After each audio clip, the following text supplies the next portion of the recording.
Bonjour à toutes, bonjour à tous, bienvenue sur Mosaïque, la chaîne en quête du sens de l'actualité. Merci beaucoup et bienvenue à ceux qui nous rejoignent. On reçoit aujourd'hui René Frégosi, qui est philosophe et politologue. Bonjour René Frégosi. Bonjour. Alors, philosophie et politique, idéologie et géopolitique, on va avoir besoin de voir cette situation actuelle avec une certaine hauteur si nous voulons prendre la véritable mesure de ce qui est concrètement à l'œuvre dans les évolutions en cours. Merci donc de bien vouloir nous apporter vos lumières sur notre actualité. Question d'abord à propos du 7 octobre qui va nous faire entrer dans le sujet idéologique proprement dit. Vous avez écrit que la dimension génocidaire du 7 octobre était un angle mort de cet événement. En quoi la dimension génocidaire est-elle un angle mort et comment cela s'est produit selon vous? Moi, ce qui m'a frappé, alors, immédiatement après le choc terrible des massacres du 7 octobre, c'est, que ces massacres, dont la dimension génocidaire était pourtant patente, lorsqu'on s'attaque à des enfants, lorsqu'on s'attaque au ventre des femmes, c'est clairement, le génocide qui est visé là. Eh bien, ces massacres et cette dimension génocidaire a été complètement annulée, je mets des guillemets, comme on dit, de la cancel culture, hein, qui annule tout ce qui les gêne et aussitôt s'est déchaîné l'antisémitisme. C'est une réaction, paradoxale à tous les sens du terme, hein, même comme on dit en médecine, un traitement qui a un effet paradoxal, c'est-à-dire l'effet inverse de celui attendu, ou supposé logique. Et donc cette annulation des massacres, d'une certaine façon, pour permettre la poussée délirante d'antisémitisme, c'est ça qui m'a beaucoup frappé. Après, évidemment, le choc initial, je dis après, le choc initial a évidemment duré, très longtemps et dure encore maintenant, hein.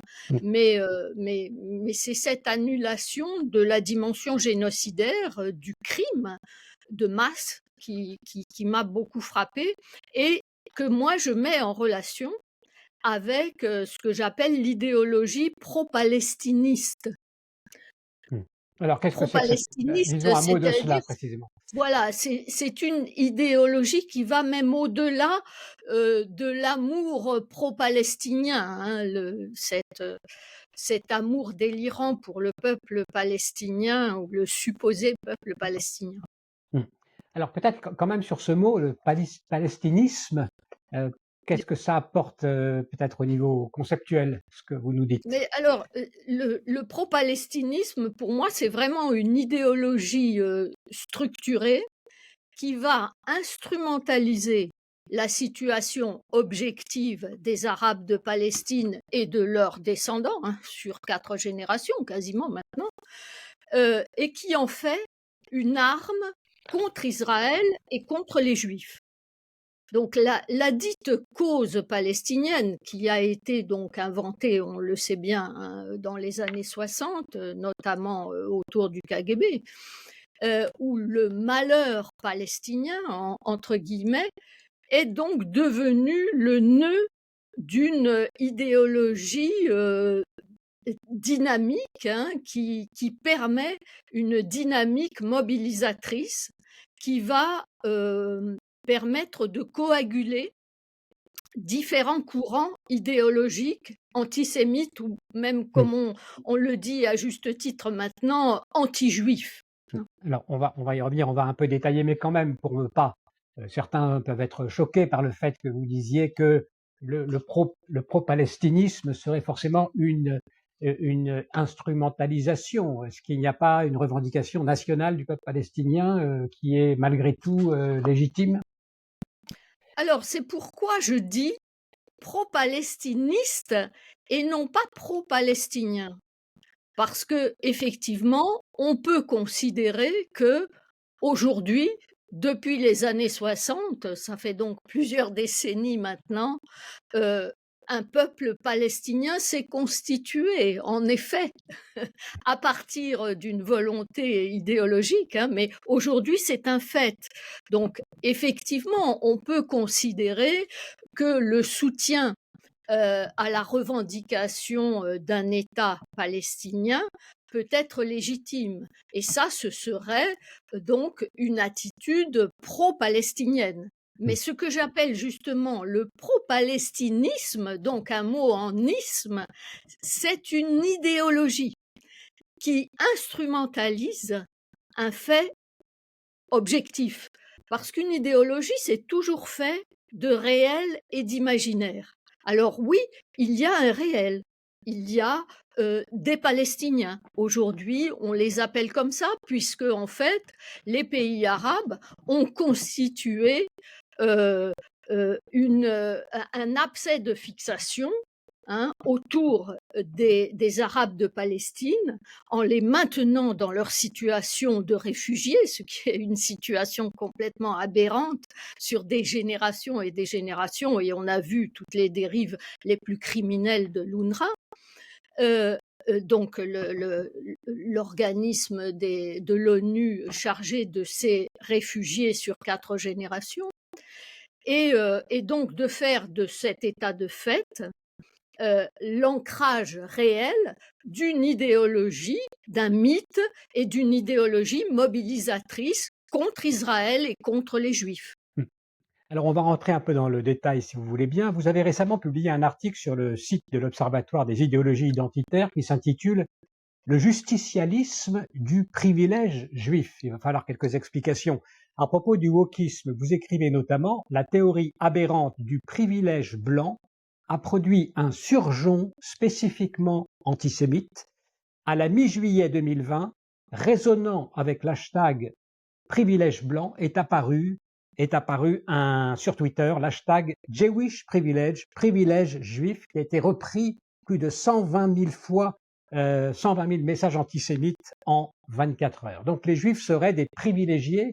C'est le thème n'est pas nouveau, mais il a été ressaisi en quelque sorte par l'idéologie woke. Comment est apparu cet antisémitisme du privilège dans cette mouvance idéologique? Oui, alors le wokisme a cette particularité, n'est-ce pas, là aussi, de partir de petits éléments du réel et d'en faire des éléments complètement fantasmatiques. Et donc, l'idéologie woke a cristallisé ce qui était déjà en devenir, hein, depuis quelques décennies, mais alors que avant-guerre et avant le génocide, avant la Shoah, les Juifs étaient discriminés et critiqués pour être je mets des guillemets, des énormes guillemets bien sûr, puisque c'est l'idéologie antisémite des années d'avant la Shoah, d'être des sans-mêlés, des métèques, et donc pas des blancs.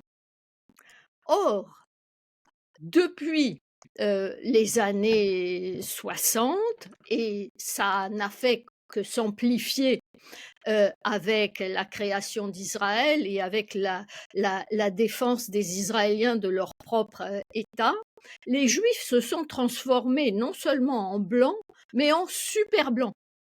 Je disais ça il y a quelques années dans un séminaire à l'université, et les collègues me regardaient en disant « Oh, super blanc, les Juifs ». Mais en fait, oui, aujourd'hui, on critique les Juifs, on déteste les Juifs, parce que ce seraient donc des super blancs, c'est-à-dire le summum de la blanchité, n'est-ce pas? Donc le summum de la domination et de l'abomination, donc de la part de ces idéologies qui dénoncent à tout bout de champ les dominations. Donc les Juifs seraient des super dominants aujourd'hui. CQFD, Et, effectivement. et c'est ce que cristallise ce hashtag privilège juif. C'est une nouvelle sorte d'antisémitisme très actuelle. Alors cet antisémitisme, rejoint, finalement, est aussi un antisionisme, rejoint l'antisionisme musulman. Ça fait quand même une alliance un peu contre nature. Est-ce que vous avez une explication pour cette jonction? Alors, vous allez peut-être reprendre cette idée de palestinisme. Oui, mais là, bon, alors, il faut bien voir que le wokisme, de toute façon, est une idéologie composite, hein, déjà, et très contradictoire, très paradoxale, puisque, effectivement, on va voir les défenseurs des différentes branches de l'idéologie woke, c'est-à-dire les différentes dénonciations des dominations, et notamment la domination du mâle blanc. Euh, donc, globalement, c'est une dénonciation de l'Occident, hein, mais en premier lieu, des hommes blancs. Et donc, c'est tout à fait étonnant, bien sûr, de les voir s'allier, ces dénonciateurs, et notamment ces dénonciatrices de la domination masculine, de les voir s'allier, effectivement, avec des islamistes qui n'ont que mépris pour les femmes et qui n'ont que des attitudes de domination et de violence à l'égard des femmes. Et des homosexuels également, hein. On est en pleine contradiction dans le wokisme, mais on ne va pas développer les contradictions du wokisme, donc prenons-le comme un fait, ce soutien des wokistes aux islamistes, parce que justement, les wokistes dénoncent toutes les dominations. Donc la domination des Blancs, la domination donc des musulmans, domination soi-disant exercée donc par les Occidentaux, qui seraient tous anti-musulmans. Mmh. Et donc là, cette défense des pauvres dominés musulmans s'articule évidemment au pro-palestinisme, parce que l'image du Palestinien, c'est vraiment la quintessence des dominés. Ils sont musulmans et ils seraient, évidemment, il faut mettre tout ça au conditionnel, hein. Là, je parle comme parlent les wokistes lorsque je parle à l'indicatif, mais il faut mettre ça au conditionnel, bien sûr, puisque tout ça est fantasmatique. Mais donc, les Palestiniens seraient martyrisés par qui? Mais par les Juifs, et par les Juifs d'Israël, évidemment. Donc, comme je vous le disais, le pro-palestinisme, c'est une idéologie contre Israël, contre les Juifs plus globalement, mais en premier lieu contre Israël. Effectivement, cet antisémitisme est foncièrement antisioniste, puisque le sionisme, c'est la revendication de la légitimité à l'État d'Israël d'exister. Or, eux, précisément, ils remettent en cause cette légitimité de l'État d'Israël à exister. Pour compléter le tableau, il y a aussi ce qu'on appelle le Sud global, qui a pour point commun aussi de s'opposer à l'Occident. Ce bloc-là étant même souvent antisioniste. De quoi parle-t-on d'abord quand on parle de Sud global, René Frégosi? Alors, le Sud global, c'est une image mobilisatrice, hein, parce que ça n'est pas c'est une réalité fixe, hein, ce ne sont pas les non-alignés qui s'étaient constitués en organisation d'États bien spécifiques qui s'organisaient contre les deux blocs ou pour se défendre de la domination des deux blocs. Et c'était une organisation structurée qui était très contradictoire en son sein, qui n'a pas été très efficace, qui était surtout effectivement portée par une idéologie tiers-mondiste. Mais c'était quand même une réalité organisationnelle. Le Sud global, ça n'est que cette idéologie néo-tiers-mondiste qui va agréger différents éléments, donc différents États notamment, et différentes populations et différents mouvements. Lesquels principalement? Alors, effectivement, les anciens pays du tiers-monde qui perpétuent une idéologie anti-occidentale, anticolonialiste complètement décalée aujourd'hui, mais qui permet aux gouvernants de ces pays qui ont pris leur indépendance de tout mettre sur le dos de la vieille colonisation, de leur propre turpitude, incapacité et à gouverner et malhonnêteté qui s'enrichissent sur le dos de leur peuple. Donc, évidemment, on reporte ça sur les anciens colonisateurs qui seraient des néocolonialistes. Et évidemment, cette idéologie néo-anticoloniale, néo-anticolonialiste, va s'articuler parfaitement avec tout ce discours anticolonialiste, l'État d'Israël étant présenté comme un État colon. D'où cette expression tant utilisée des colonies pour parler des implantations.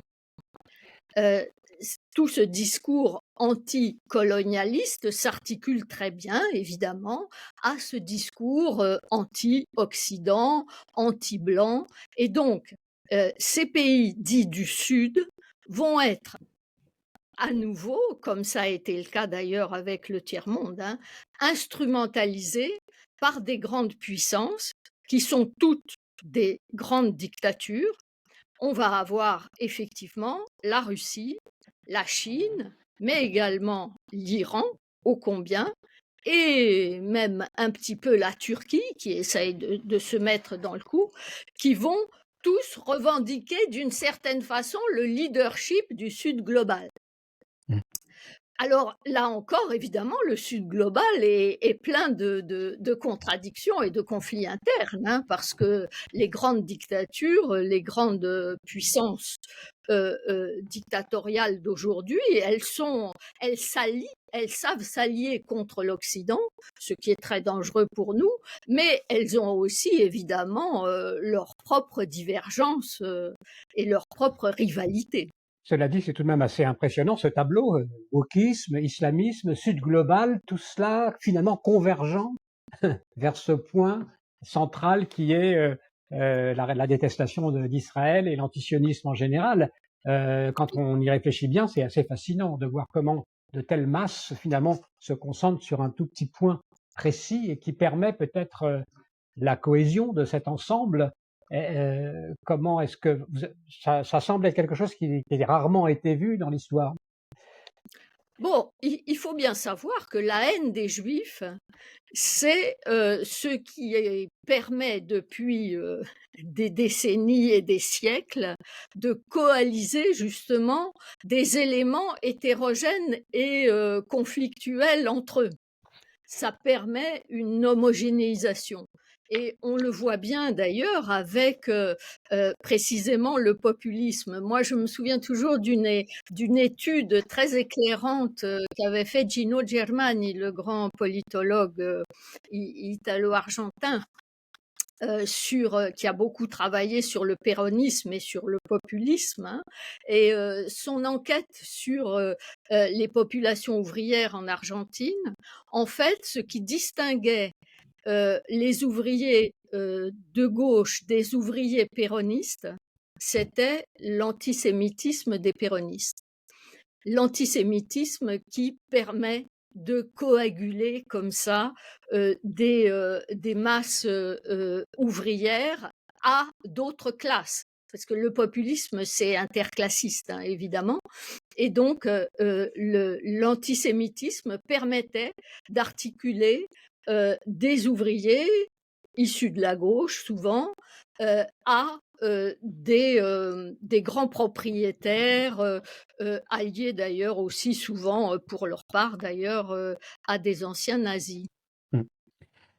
René Frégosi, si on en revient à la situation en Israël, c'est un envahissement idéologique, on va dire mondial, antisioniste, ça produit une situation quand même assez délicate pour Israël qui doit faire face à des pressions internationales pour des solutions qui ne prennent pas vraiment toujours en compte la situation du pays. Comment est-ce qu'Israël, malgré tout, est capable de résister à cette domination idéologique selon vous? Ah mais justement, oui, ça la résistance à cette hégémonie, idéologique, c'est ça le point le plus important. Mais écoutez, jusqu'à aujourd'hui, Israël résiste plutôt bien et je m'en réjouis.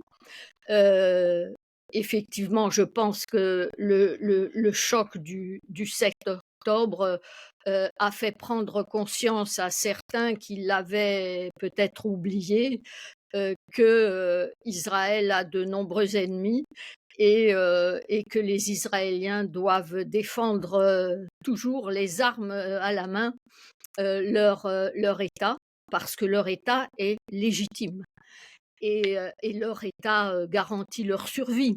Donc Israël, doit continuer, à se défendre et ne doit pas, se laisser, effectivement, impressionner, influencer trop par ces courants, idéologiques qui sont devenus aujourd'hui hégémoniques, c'est-à-dire qui dominent dans les milieux intellectuels et dans les médias. Alors justement, Israël se défend, on a l'impression que l'Occident se défend, plus mal. Comment comprendre que ce soit devenu une culture dominante chez les élites en tout cas, notamment le wokisme, René Frégosi? Oui, bah, écoutez, moi je n'ai jamais été maoïste, hein, mais le président Mao a eu certaines sentences, fort justes. Il disait bien que le poisson pourrit par la tête. Heu et effectivement, le wokisme, ça a commencé, dans les universités.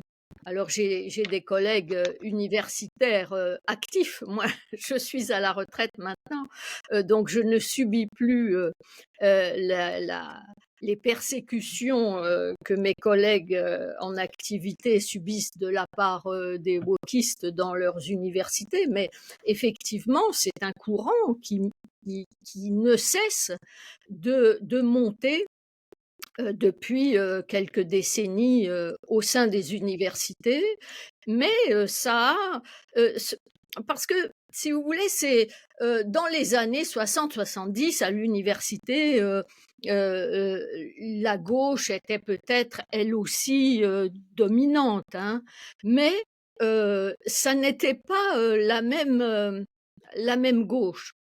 Parce que la gauche s'est convertie au wokisme aujourd'hui, hein, et le wokisme, c'est quelque chose d'encore plus totalitaire, d'encore plus, répressif que ne pouvaient l'être les idéologies, de gauche. À l'époque, dans les années 60-70, encore 80, d'abord, les courants de gauche étaient, pluriels au sein de l'université et le débat était quelque chose, auquel on prenait plaisir. Donc le débat entre les différents courants de gauche, mais également, avec, d'autres interlocuteurs, qui n'étaient pas forcément de gauche. Le débat était quelque chose qui faisait partie de la culture des intellectuels et du plaisir qu'on pouvait y prendre. Aujourd'hui, évidemment, le plaisir est complètement, rejeté. En fait, évidemment, le plaisir de la chasse, en meute, existe certainement, mais il est refoulé, n'est-ce pas? Et aujourd'hui, c'est, le wokisme interdit toute pensée dissidente et empêche tout débat. On ne peut pas débattre avec eux.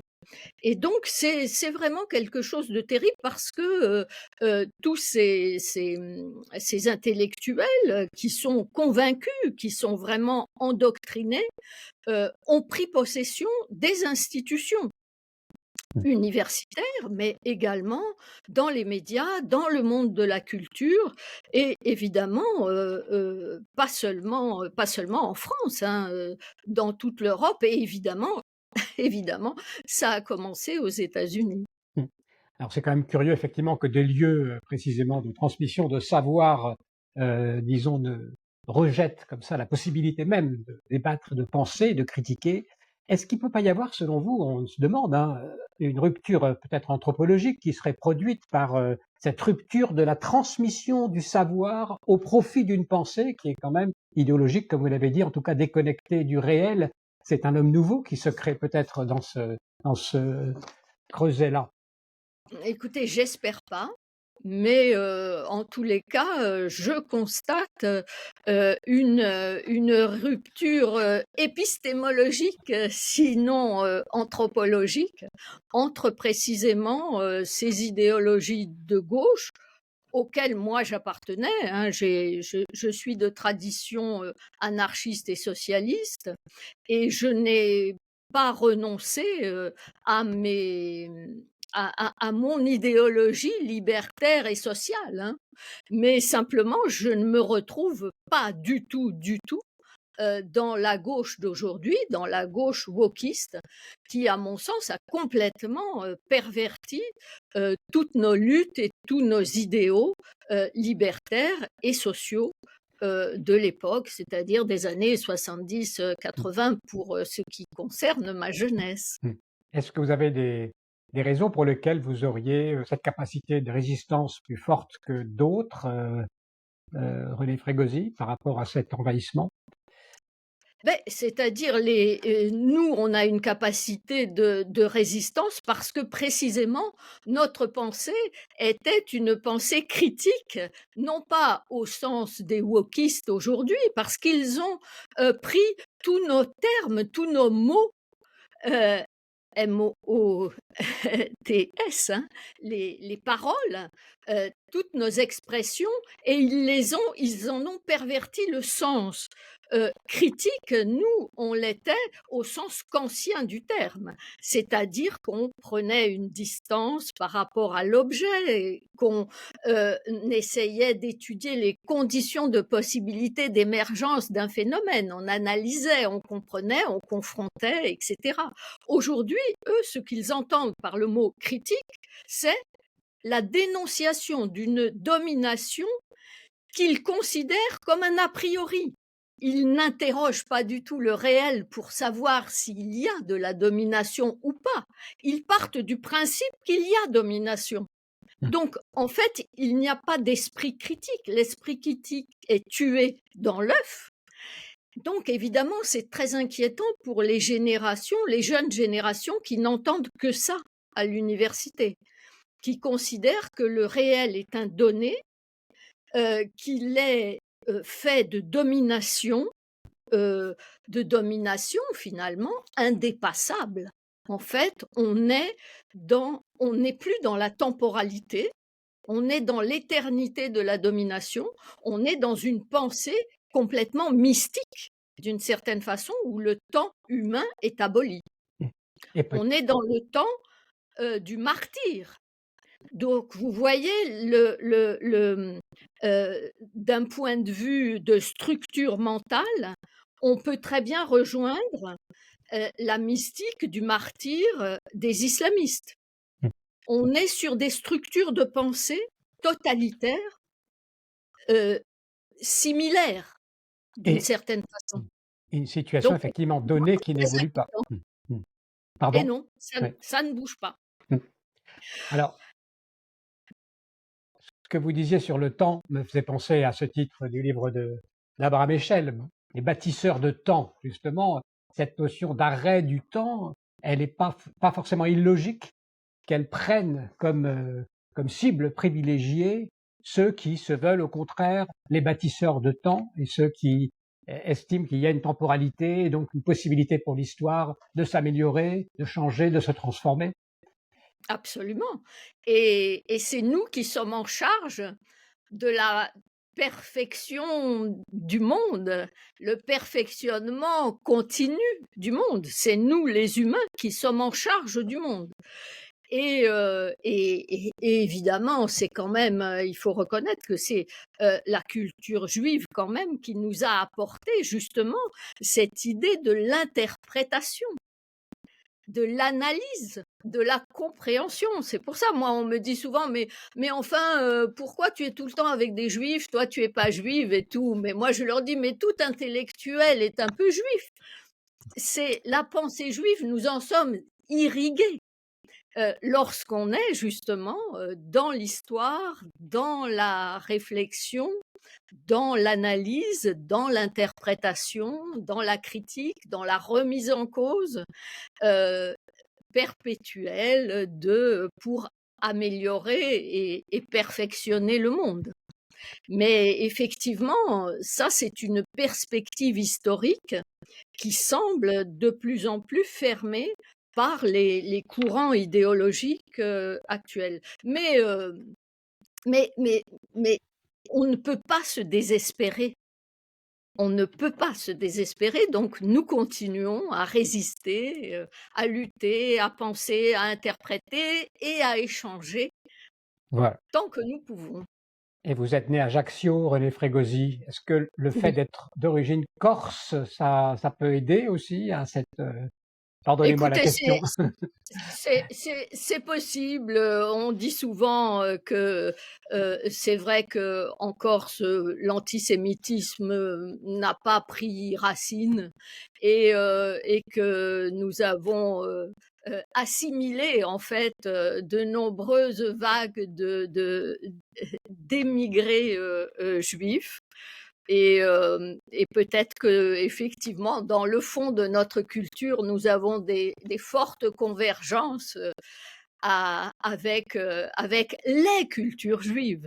Mais le fond est talmudique et mosaïque, et c'est possible. Voilà. Merci beaucoup. On peut terminer par ce terme de mosaïque, qui est donc le nom de notre chaîne. Merci infiniment, René Frégosi, d'avoir éclairé aussi de façon limpide, j'allais dire, notre situation. Et merci à tous pour votre attention. Merci à vous. Merci beaucoup d'avoir écouté cette vidéo, et pour suivre nos prochaines interviews, eh bien, vous pouvez vous abonner à Mosaïque. C'est très simple, il suffit de cliquer sur le bouton ci-dessous.